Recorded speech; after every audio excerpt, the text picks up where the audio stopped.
এই বাচ্চাদের লেখাপড়ার জন্য মূলত দায়িত্ব হলো রাষ্ট্রের, কিন্তু রাষ্ট্র সেভাবে এগিয়ে আসতে পারে না বলে আমরা বিভিন্ন বেসরকারিভাবে বিভিন্ন শিক্ষা প্রতিষ্ঠানের মাধ্যমে আমাদের এই বাচ্চাদেরকে গড়বার যে প্রচেষ্টা, প্রতিষ্ঠানের শিক্ষকদের পাশাপাশি সম্মানিত মায়েদের অনেক ভূমিকা আছে, বাবাদের অনেক ভূমিকা আছে। আপনারা সচেতন করে আপনার শিশুকে ছোট কাল থেকে সব ধরনের গুণাবলীতে গুণান্বিত করবেন। পাঠদানের একটি অংশ যেখানে তারা সুন্দরভাবে খেলাধুলা করে তাদের দেহ এবং মনকে প্রস্ফুটিত করবে বলে আশা করি। করা হয়েছে প্রথম ধাপে খেলা অনুষ্ঠিত হবে, দ্বিতীয় ধাপে সাংস্কৃতিক অনুষ্ঠান ও পুরস্কার বিতরণী অনুষ্ঠিত হবে। রেসিডেন্সিয়াল মডেল স্কুল সবসময় ব্যতিক্রমী আয়োজনগুলো করে থাকে হিসেবে আজকে রেসিডেন্সিয়াল মডেল স্কুলে এই বার্ষিক ক্রীড়া প্রতিযোগিতার আয়োজন করেছে। এই ক্রীড়া প্রতিযোগিতায় আমরা সবাই যারা এসেছি, আমি কিছু বলে না এটা হবে না, আমার স্কুলের যে টিচাররা যেটা শেখায় সেটাই শেখায়, মানে বলে না তোমারটা ভুল, আমার ম্যাডামরা স্যাররা এটাই যেটা বলে সেটাই ঠিক।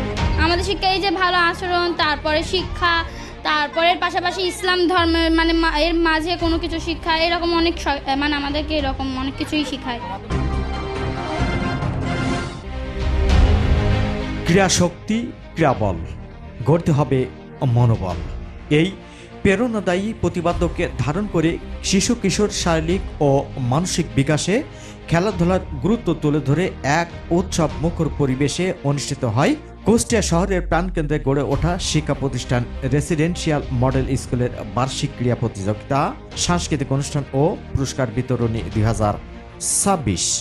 বুধবার সকাল থেকে দিনব্যাপী বর্ণিল আয়োজনে শিক্ষার্থীদের প্রাণবন্ত অংশগ্রহণ এবং অভিভাবকদের স্বতঃস্ফূর্ত উপস্থিতিতে বিদ্যালয়ের প্রাঙ্গণ পরিণত হয় প্রাণচঞ্চল আনন্দ মেলায়। রেসিডেন্সিয়াল মডেল স্কুলের প্রধান শিক্ষক ফারজানা আক্তারের সভাপতিত্বে অনুষ্ঠানে প্রধান অতিথি হিসেবে বক্তব্য রাখেন কুষ্টিয়া সরকারি কলেজের অধ্যক্ষ মোল্লা মোহাম্মদ রুহুল আমিন। আমাদের জন্য, মানব জাতির জন্য একটা বড় চ্যালেঞ্জ হলো আমাদের এই সন্তানগুলোকে সত্যিকারের মানুষ করে গড়ে তোলা। আমার এখনো মনে পড়ে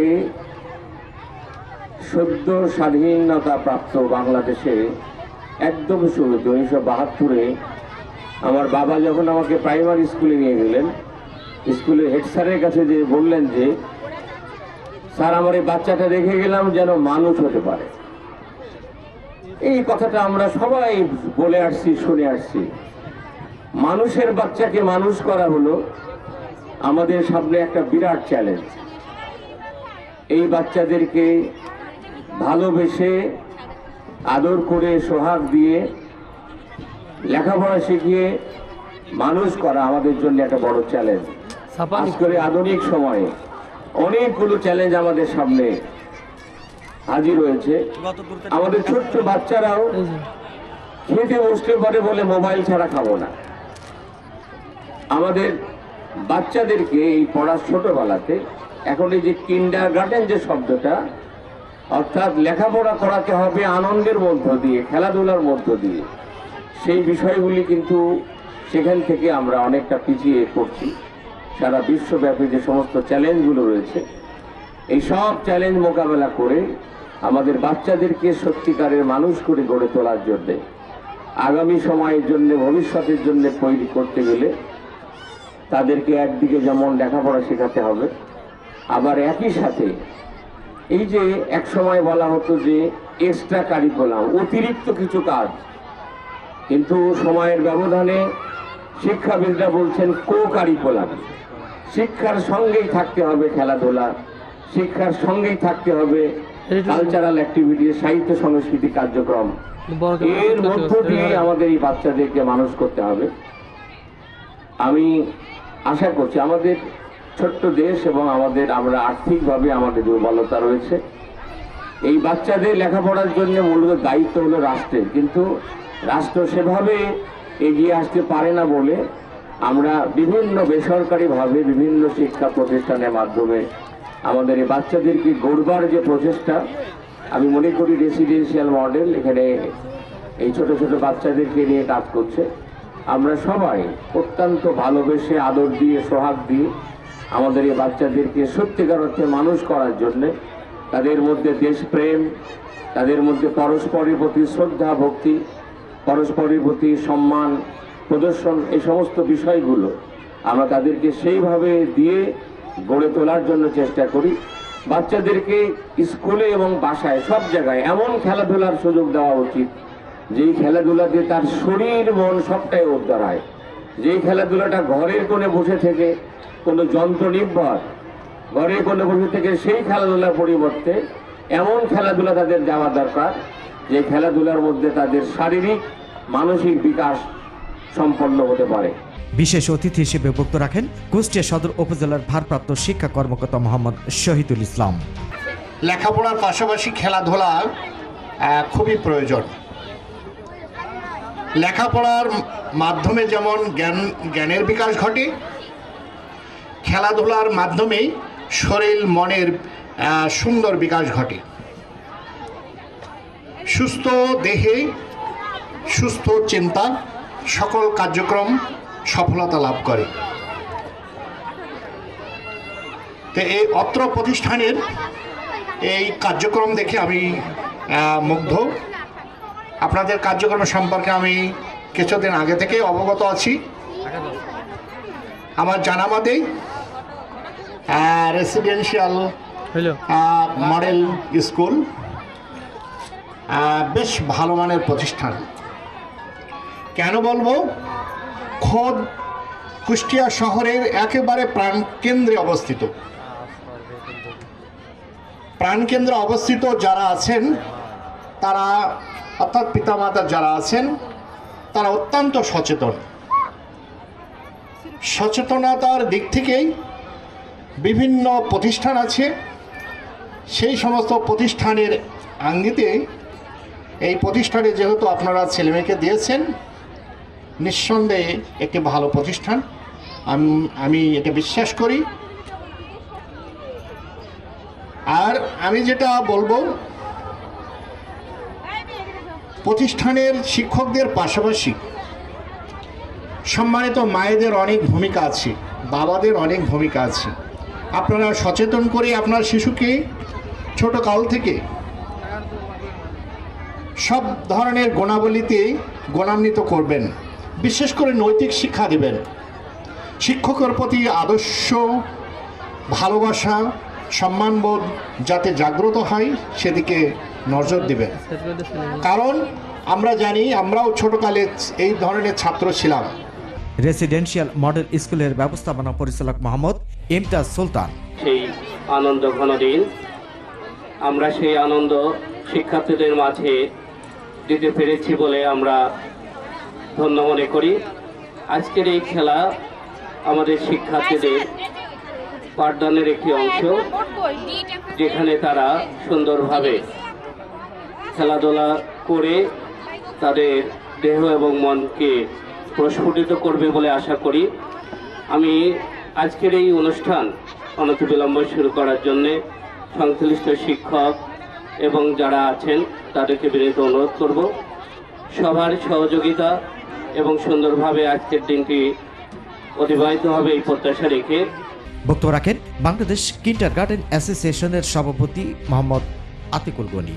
দিনব্যাপী আয়োজিত ক্রীড়া প্রতিযোগিতায় দৌড়, মোরগ লড়াই, চেয়ার বদল, হাড়ি ভাঙা, জুতা মোজা দৌড়, মার্বেল দৌড়, বল নিক্ষেপ, দড়ি ঘোরানো, লং জাম্প, স্তলাপ ও বস্তা দৌড় সহ নানা আকর্ষণীয় ইভেন্টে শিক্ষার্থীরা স্বতঃস্ফূর্তভাবে অংশগ্রহণ করে।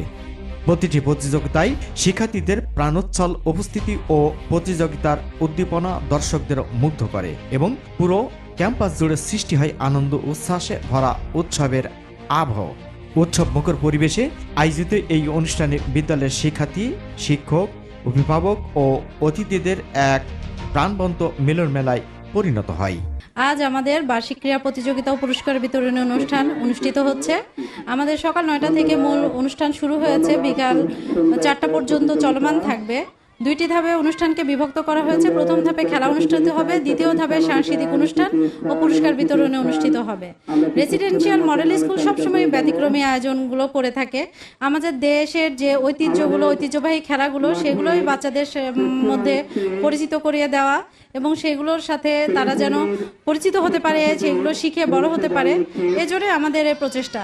আমরা সবসময়ের জন্য প্রতিটা বিষয়কে খুবই গুরুত্বের সঙ্গে দেখি, জাতীয় বিষয় এবং আমাদের শিক্ষার যে বিষয়গুলো সবগুলো গুরুত্বের সঙ্গে দেখে আমরা বাচ্চাদের মাধ্যমে শিক্ষাদানটা করে থাকি। আমাদের রেসিডেন্সিয়াল মডেল স্কুল আমরা সামনের দিকে এগিয়ে নিয়ে যাচ্ছি। আজকে আমাদের ক্রীড়া প্রতিযোগিতা। এখন সব বাচ্চাদেরকে আসলে এখন সব বাচ্চারাই মোবাইলে অ্যাডিক্টেড হয়ে গিয়েছে। এজন্য আমাদের প্রচেষ্টা যে বাচ্চাদের খেলাধুলাটাকে বাচ্চাদের মাঝে পরিচিতি করানো। আমাদের এছাড়া আমাদের আরও অনেক কার্যক্রম রয়েছে। আমরা খেলাধুলার পাশাপাশি সাংস্কৃতিক অনুষ্ঠান, বিভিন্ন দিবসগুলিতে আমরা সাংস্কৃতিক অনুষ্ঠান করে থাকি। দ্বিতীয়ত আমরা একাডেমিক শিক্ষার পাশাপাশি হিন্দু ধর্ম শিক্ষা এবং আমাদের প্রি হিপসের ব্যবস্থা আছে, যেখানে বাচ্চারা ধর্মীয় শিক্ষাটা শিখবে, নৈতিক শিক্ষা শিখবে এবং পাশাপাশি আমরা বাচ্চাদেরকে ভদ্রতা এবং নৈতিকতা, বড়দের সাথে সম্মান করে কথা বলা, ছোটদেরকে স্নেহ করা, এই দিকগুলো আমরা বেশি গুরুত্ব দিয়ে থাকি, যেন বাচ্চারা বাইরে গেলে তাদেরকে দেখে মানুষ বলে যে তারা রেসিডেন্সিয়াল মডেল স্কুলের শিক্ষার্থী এবং তারা অনেক বেশি ভদ্র, তাদের শিক্ষকরা তাদেরকে ভালো মানের শিক্ষা দিচ্ছে। হিসেবে আজকে রেসিডেন্সিয়াল মডেল স্কুলে এই বার্ষিক ক্রীড়া প্রতিযোগিতার আয়োজন করেছে।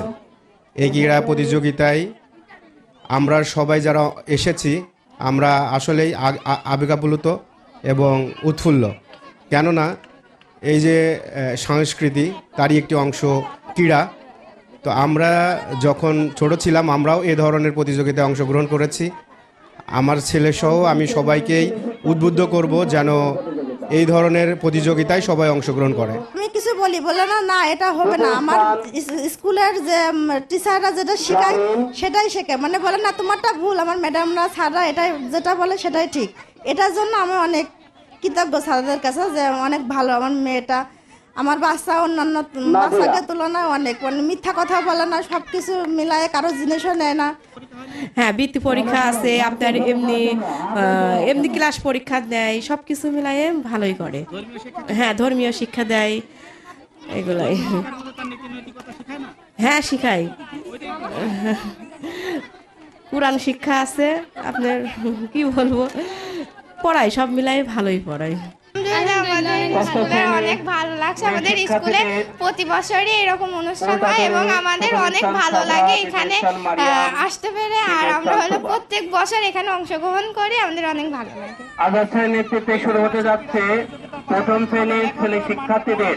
আমাদের স্কুলে লেখাপড়ার মান অনেক ভালো, অনেক ভালো ভালো শিক্ষক আছে। আমাদের শিক্ষক আমাদের সাথে খুব ভালো ব্যবহার করে। আমাদের সম্ভবত 3টা কিংবা 2টো এরকম হতে পারে। আমাদের বড় ক্লাস। এখানকার পড়াশোনা খুবই ভালো হচ্ছে, মানে পড়াশোনা মানে নিজ দায়িত্বের মাঝে, মানে পড়াটা আদায় করলে মানে ম্যামরা অনেক খুশি হয়। এখানকার পড়াশোনা খুবই ভালো, দায়িত্ব হিসেবে নেয়। আমাদের শিক্ষা এই যে ভালো আচরণ, তারপরে শিক্ষা, তারপরের পাশাপাশি ইসলাম ধর্মের মানে এর মাঝে কোনো কিছু শিক্ষা, এরকম অনেক মানে আমাদেরকে এরকম অনেক কিছুই শিখায়। অনুষ্ঠানের শেষ পর্বে বিজয়ী শিক্ষার্থীদের মাঝে পুরস্কার বিতরণ করা হয়। Mahmud Rafiq, RK News 24।